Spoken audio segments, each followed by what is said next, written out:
Պարոն Փաշինյան, դուք կառավարության պաշտոնները նոր կադրերով եք համալրում այն մարդկանցով, ովքեր միջազգային համալսարանում են սովորել։ Ես հիշում եմ, որ 2018 թվականին, երբ եկաք իշխանության, դուք ևս կադրերի նոր բանկ եք ստեղծել, եկան մարդիկ աշխատեցին, դրանցից հիշում եմ օրինակ ամենավառ օրինակը Տաթևիկ Ռևազյանն էր, որը որոշ ժամանակ աշխատեց, Հայաստանը գցեց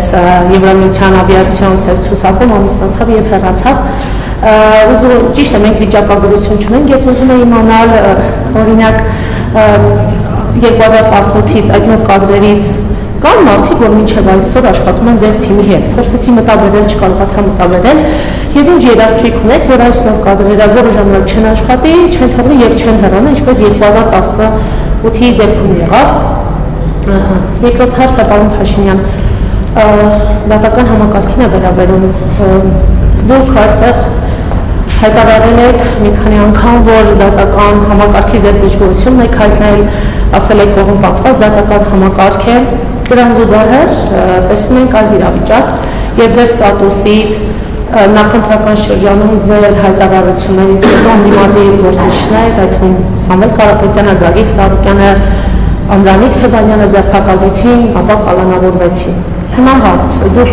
ինչու եք դժգոհ դատական համակարգից եւ դատավորներից։ Ձեր որ ասածը դատական համակարգը դատավորները չեն լսել եւ չեն արել։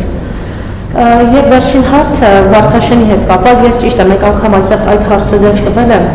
սակայն նրանց համար, նրանց սրտին հաճո այսպես պատասխան չեք տվել, այսօր կրկին նրանք ակցիա են անում, մեծ տեսկրթուկ եղավ ոստիկանների հետ, վերման ենթարկել եւ այլն, մարդիկ ասում են մոտ 8 միլիոն դրամ են տալիս, մենք Հայաստանի որ մասում 7 միլիոն դրամ են տալիս, ասում են Հայաստանի որ մասում մենք կարող ենք 7 միլիոն դրամով տուն գնել, եւ եթե մենք Երևանում ենք տարիներով ապրել, ինչու պետք է գնանք մարզում ապրենք։ Ես ուզում եմ մենք ձեր ուշադրությունը հրավիրեմ այն փաստի վրա, որ մեր կողմից հարգելի քաղաքացիների նկատմամբ պետությունը ոչ մի պարտավորություն չունի։ Այսինքն այդ որ ասում են 7 միլիոն են տալիս, բա ինչքան տանք։ Այսինքն պետությունը պարտավորություն չունի իրանց նկատմամբ։ Եվ այսինքն ոչ մի տեղ համարագրված չի, որ պետությունը իրանք շենքն է, իրանք ապրում են այդտեղ եւ այլն եւ այդպես շարունակ։ Չմնան փողոցում, 7 միլիոն դրամով մնում են փողոցում։ Ես էլի ասում եմ, եկեք արձանագրենք, մենք իհարկե իրադրությանը կծանոթանանք, թե ինչն է հարցը, բայց եկեք արձանագրենք, որ պետությունը չունի ոչ մի պարտավորություն։ Եվ այնպես չի, որ պետությունը ով որ տուն չունի, իրանց փող է տալիս, որ իրանք տուն առնեն, եւ չկա այդպիսի ռեժիմ։ Սա մեր խնդիրներից մեկն է, որ երբ որ մենք ասենք մարդիկ գալիս են, լսում ենք իրանց, ուզում ենք ինչ-որ բանով օգնենք, հետո պարզվում է,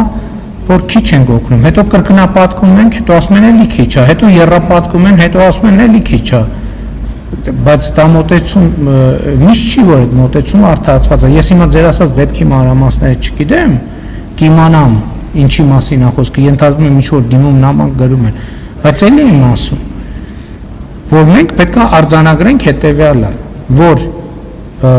այդ մարդկանց նկատմամբ պետությունը պարտավորություն չունի եւ այդ գույքի շուկայական արժեքը 0 է։ Մենք դրա դիմաց առաջարկում ենք 7 միլիոն դրամ։ Այո, հանրապետությունում կան տեղեր, որտեղ կարելի է 7 միլիոն դրամով բան անել,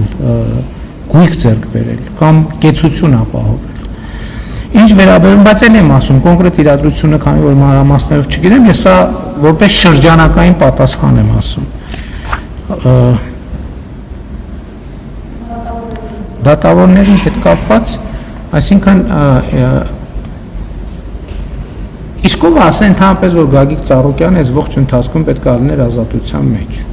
Ես խնդրեմ եմ տենում նրանում, որ այս ողջ ընթացքում եղել է ազատության մեջ։ Ինչի է եղել ազատության մեջ։ Այսինքն Գագիկ Ծառուկյանը կամ էլի մարդիկ, ես խնդրեմ եմ տեսնում, որ իրենք 8 տարի եղել են ազատության մեջ։ Ու այդ իրանց ազատության մեջ գնալու պատասխանատվությունը ժողովուրդը դնում է ինձ վրա։ Հենց այդտեղ է խնդրեմը, որ շատ դեպքերում ես հրապարակային ասել եմ։ Մեր դատաիրավական համակարգը շատ դեպքերում եւ շատ հաճախ ինքը, այսպես ասած, վերնախավերի հետաքրքրությունների արտահայտիչն է։ Բայց այդտեղ կա ֆունդամենտալ մի հատ խնդրեմ։ Դա տենց է համադրական կարգավորումների բերումով։ Ես առաջիկայում այդ թեմային ավելի մանրամասն կանդրադառնամ։ Որովհետև հենց այդպես էլ նախագծված է համակարգը, որ ինքը ոչ թե ծառայի ժողովրդին, այլ ծառայի վերնախավին։ Ու մեր դատաիրավական համակարգը շատ դժվար է, մենք մեծ ջանքեր ենք գործադրում, բայց մենք չենք կարող վստահաբար ասել,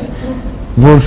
ընդհակառակը վստահաբար կարող ենք ասել, որ մեր արդյունքները այդտեղ մեծ, ինչքան էլ մեծ ներդրումներ են կարել, մեծ բարեփոխումներ են կարել։ Եվ սա ֆունդամենտալ խնդրեմ է, որը պետք է լուծվի։ Եվ այդ ֆունդամենտալ խնդրեմը առանց համադրական փոփոխությունների հնարավոր չի լինելու լուծել, առանց նոր համադրության ընդունման հնարավոր չի լուծվել։